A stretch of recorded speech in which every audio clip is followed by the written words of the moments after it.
ಓಂ ಶಾಂತಿ ವೀಕ್ಷಕರೇ, ಅಭಿಮಾನಿಗಳೇ, ಗುರುಮಕ್ಕಳೇ, ಭಕ್ತರೇ, ಮಿತ್ರರೇ, ನಿಮ್ಮೆಲ್ಲರಿಗೂ ಒಳ್ಳೆಯದಾಗಲಿ.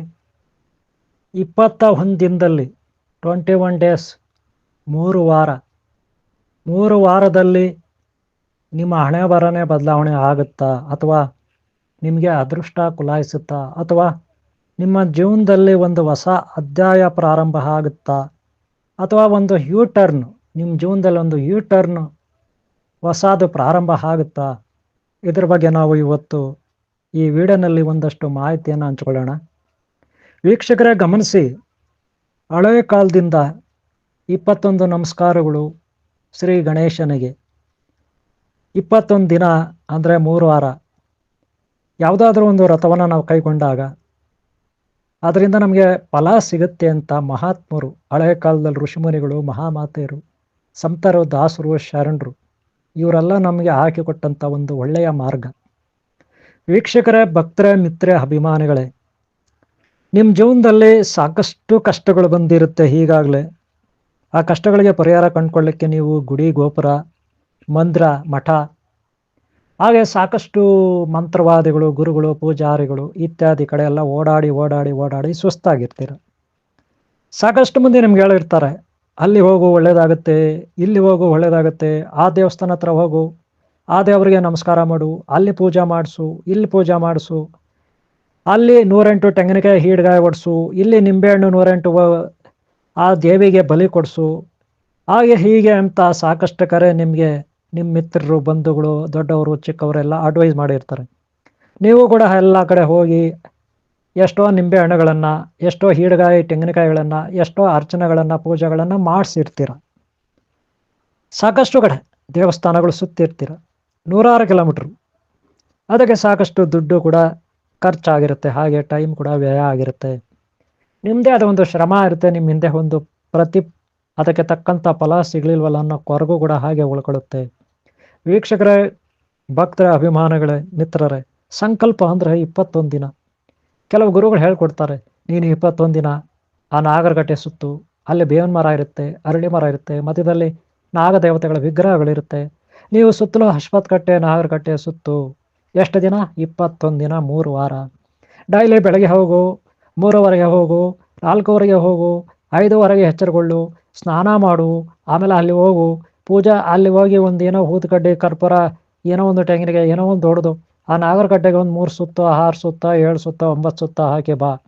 ಅಥವಾ ಅಲ್ಲಿ ಗಣೇಶ ಗುಡಿ ಇದೆ, ಅಲ್ಲಿ ಹೋಗಿ ಬಾ.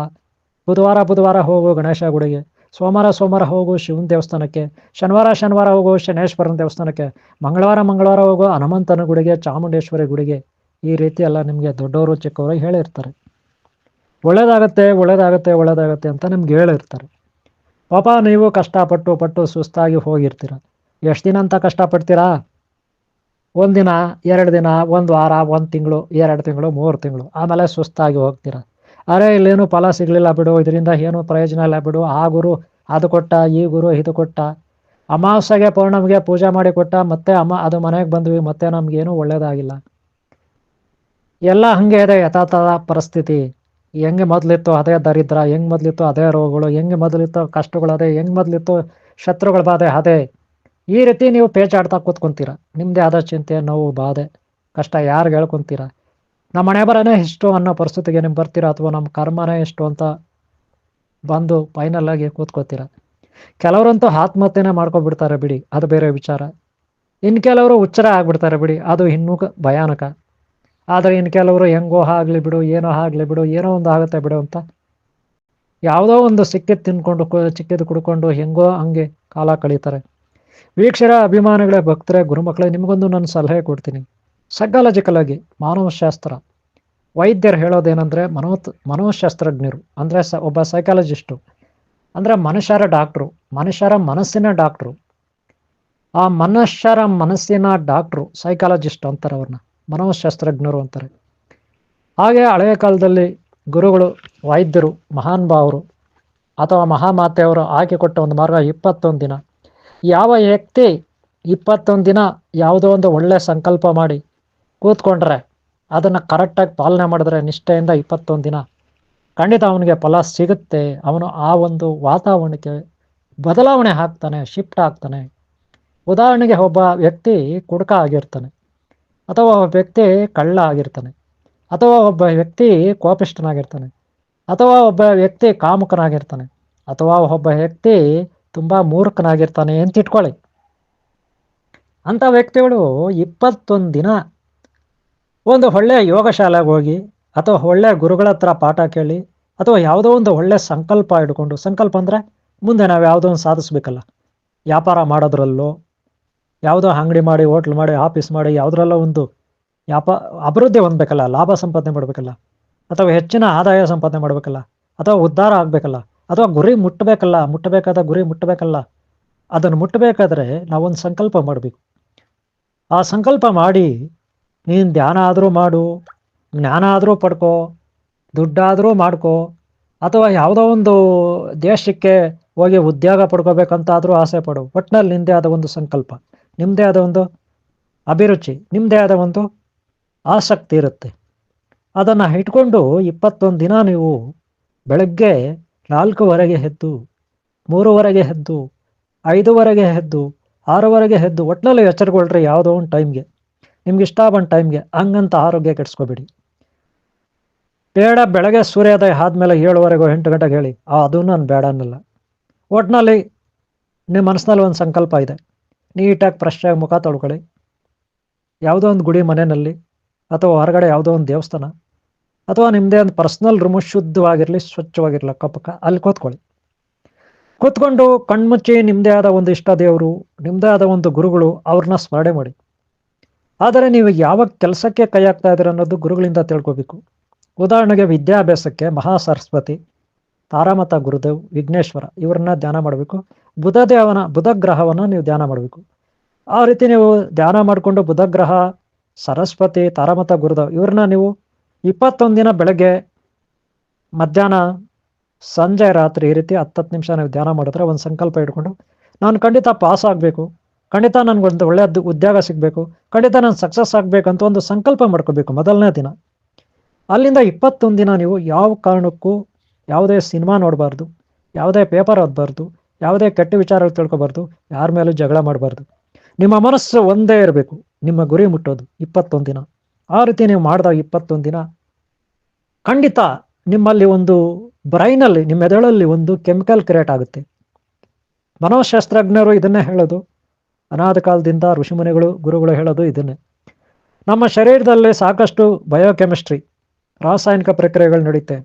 ಅಂದರೆ ನರ್ವ್ ಸಿಸ್ಟಮು, ಹಾಗೆ ಗ್ರಂಥಿಗಳು, ಬ್ರಹ್ಮಗ್ರಂಥಿ, ವಿಷ್ಣು ಗ್ರಂಥಿ, ರುದ್ರಗ್ರಂಥಿ ಇವೆಲ್ಲ ಇರುತ್ತೆ.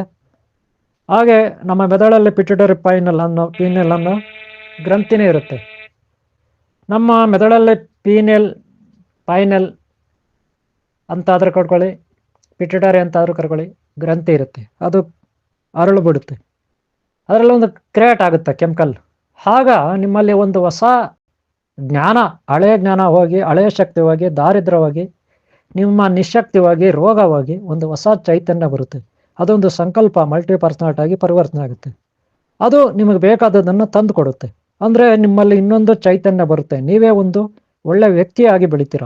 ನಿಮ್ಮಲ್ಲಿ ಒಂದು ಸೂಪರ್ ಪವರ್, ಸುಪ್ರೀಂ ಪವರ್ ಆಗಿ ಹರಳುತ್ತೆ. ಹೂವು ಹರಳ್ದಂಗೆ, ಸುವಾಸನೆ ಹರಳ್ದಂಗೆ ನಿಮ್ಮಲ್ಲೇ ಹರಡುತ್ತೆ 21 ದಿನದಲ್ಲಿ. ಯಾಕಂದರೆ ನೀವು ಕಷ್ಟಪಟ್ಟಿರ್ತೀರ, ಸಾಧನೆ ಮಾಡಿರ್ತೀರ. ಅದಕ್ಕೆ ಆಗ ನೀವು ಅಂದ್ಕೊಂಡಿದ್ದು ಖಂಡಿತ ಈಡೇರುತ್ತೆ. ಹಂಗಂತ 21 ದಿನದಲ್ಲೇ ಈಡೇರುತ್ತಾ ಅನ್ಬೇಡಿ. ನಿಮಗೆ ಆ ಶಕ್ತಿ ಬಂದಿರುತ್ತೆ. ಯಾವ ಶಕ್ತಿ? ಯಾವುದನ್ನ ಪಡ್ಕೋಬೇಕು ಅನ್ಕೊಂಡಿದ್ರೋ, ಏನನ್ನ ಸಾಧಿಸ್ಬೇಕು ಅನ್ಕೊಂಡಿದ್ರೋ, ಏನು ಮಾಡ್ಬೇಕು ಅನ್ಕೊಂಡಿದ್ರೋ, ಆ ಶಕ್ತಿ ನಿಮ್ಮಲ್ಲಿ ಬಂದ್ಬಿಟ್ಟಿರುತ್ತೆ. ಅದು ಆಮೇಲೆ ನಿಧಾನಕ್ಕೆ 1 ತಿಂಗಳು, 2 ತಿಂಗಳು, 3 ತಿಂಗಳಿಗೆ ಆ ಫಲನ ತಂದು ದಿನೇ ನಿಮಗೆ ಕೊಡುತ್ತೆ. ಅದು ದುಡ್ಡು ಇರ್ಬೋದು, ಯಾವುದೋ ಉದ್ಯೋಗ ಇರ್ಬೋದು, ಯಾವುದೋ ಆಸ್ತಿ ಪಾಸ್ತಿ ಸಂಪಾದನೆ ಮಾಡ್ಬೇಕಂತಿರ್ಬೋದು, ಯಾವುದೋ ಕಾರೋ, 2 ವೀಲರೋ, ಪ್ಲೇನೋ ಏನೋ ಕೊಂಡ್ಕೋಬೇಕಂತಿರ್ಬೋದು, ಅಥವಾ ಯಾವುದೋ ಅಧಿಕಾರ ಅಂದರೆ ಗೊತ್ತಲ್ಲ, ಯಾರ್ಯಾರೋ ಎಂತೆಂಥ ಅಧಿಕಾರಗಳು ಸಂಪಾದನೆ ಮಾಡೋಕ್ಕೆ ಹೋಗ್ತಾರೆ, ಪ್ರಮೋಷನರ್ಗಳು, ಯಾವುದೋ ಒಂದು ಉದ್ಯೋಗ. ಹೀಗೆ ನೀವು ಗುರಿ ಮುಟ್ಟಬೇಕು. ಆ ಚೈತನ್ಯ ನಿಮ್ಮಲ್ಲಿ 21 ದಿನದಲ್ಲಿ ಬಂದಿರುತ್ತೆ. ನೀವು ಬದಲಾವಣೆ ಆಗಿರ್ತೀರ, ಮಾನಸಿಕವಾಗಿ, ದೈಹಿಕವಾಗಿ, ಭಾವನಾತ್ಮಕ ನೀವು ಬದಲಾವಣೆ ಆಗಿರ್ತೀರ. ಅದಕ್ಕೆ ನಿಮ್ಮಲ್ಲಿರೋ ಬ್ರಹ್ಮಗ್ರಂಥಿ, ವಿಷ್ಣು ಗ್ರಂಥಿ, ರುದ್ರ ಗ್ರಂಥಿ, ನಿಮ್ಮಲ್ಲಿರೋ ಮಾನಸಿಕ ಮನೋಬಲ, ಈ ರೀತಿ ನಿಮ್ಮಲ್ಲಿ ಒಂದು ಶಕ್ತಿ 21 ದಿನದಲ್ಲಿ ಬದಲಾವಣೆ ಆಗುತ್ತೆ. ಮೊದಲು ನೀವು ಹಳೆ ಮನುಷ್ಯರು ಹೆಂಗಿದ್ರು ಹಂಗಿರಲ್ಲ, ಈಗ ಹೊಸ ಮನುಷ್ಯರಾಗಿರ್ತೀರಾ. ನಿಮ್ಮಲ್ಲಿ ಹೊಸ ಚೈತನ್ಯ ಬಂದಿರುತ್ತೆ, ಅದು ನಿಮ್ಮ ಗುರಿಯನ್ನು ಮುಟ್ಟಿಸುತ್ತೆ. ಇದು 21 ದಿನದ ಸಂಕಲ್ಪದ ರಹಸ್ಯ. 21 ದಿನದ ಸಂಕಲ್ಪದ ರಹಸ್ಯ ಇದು. ಇದು ಮನೋಶಾಸ್ತ್ರಜ್ಞರು, ಸೈಕಾಲಜಿಸ್ಟ್ ಅಲ್ಲದೆ ಅನಾದಿ ಕಾಲದಿಂದ ಗುರುಗಳು ಹಾಗೆ ತಿಳಿಸಿಕೊಟ್ಟಂಥ ಒಂದು ರಹಸ್ಯ ಜ್ಞಾನ. ಆದ್ದರಿಂದ ಪ್ರಯತ್ನ ಪಡಿ, 21 ದಿನ ಕಷ್ಟಪಡಿ. ನಿಮ್ಮಲ್ಲಿ ಹೊಸ ಚೈತನ್ಯ, ಹೊಸ ಮನುಷ್ಯರಾಗಿ ನೀವು ಒಂದು ಮಹಾಶಕ್ತಿಯಾಗಿ ಬೆಳಗಿ. ಆಗ ನೀವು ಬೇಕಾದದ್ದನ್ನು ಪಡಿತೀರ, ಯಾವುದೇ ಸಂದೇಹ ಇಲ್ಲ. ಗೊತ್ತಾಯ್ತಲ್ಲ? ಹೋಗಿ ಪ್ರಯತ್ನಿಸಿ. ಇನ್ನು ಮುಂದೆ ಖಂಡಿತನೇ ಪ್ರಯತ್ನಿಸಿ. 21 ದಿನ ಭಾಳ ನಿಷ್ಠೆಯಿಂದ, ಭಕ್ತಿಯಿಂದ, ಗುರು ದೈವ ಭಕ್ತಿ ಇರಲಿ, ಪ್ರಕೃತಿ ಮೇಲೆ ನಂಬಿಕೆ ಇರಲಿ, ನಿಮ್ಮ ಮೇಲೆ ನಿಮಗೆ ಮೊದಲನೇದಾಗಿ ನಂಬಿಕೆ ಇರಲಿ. ಓಕೆ, ನಿಮ್ಗೆ ಒಳ್ಳೆಯದಾಗಲಿ. ಈ ವಿಡಿಯೋ ಇಷ್ಟ ಆದರೆ ಒಂದು ಲೈಕ್ ಮಾಡಿ, ಹಾಗೆ ಸಬ್ಸ್ಕ್ರೈಬ್ ಹಾಕೊಳ್ಳಿ. ಹಿಂದಿನ ಭಾಗ ನೋಡಿ, ಮುಂದಿನ ಭಾಗ ನೋಡಿ. ಹಾಗೆ ಈ ವಿಡಿಯೋ ನಿಮ್ಗೆ ಇಷ್ಟ ಆಗಿದೆ ಅನ್ನೋದಾದರೆ ಒಂದು ಲೈಕ್ ಮಾಡೋದು ಬರಿಬೇಡಿ, ಕಾಮೆಂಟ್ ಮಾಡೋದು ಮರಿಬೇಡಿ. ನಿಮ್ಮ ಪ್ರೋತ್ಸಾಹ ಇದ್ದರೆ ಮತ್ತೆ ಮತ್ತೆ ನಾನು ಈ ರೀತಿ ಜ್ಞಾನ ಕೊಡಲಿಕ್ಕೆ ಇಷ್ಟಪಡ್ತೀನಿ. ಅನುಕೂಲ ಆಗುತ್ತೆ ನಿಮ್ಮ ಲೈಕ್ ಮಾಡಿದ್ರೆ. ಓಕೆ, ನಿಮ್ಮೆಲ್ಲರಿಗೂ ಒಳ್ಳೆಯದಾಗಲಿ. ಸಾಧನೆ ಮಾಡೋಕ್ಕೆ ಪ್ರಯತ್ನ ಪಡಿ, ಇವತ್ತಿಂದಲೇ ಈಗಲಿಂದಲೇ. ಓಕೆ, ಓಂ ಶಾಂತಿ, ಓಂ ಶಾಂತಿ, ಓಂ ಶಾಂತಿ.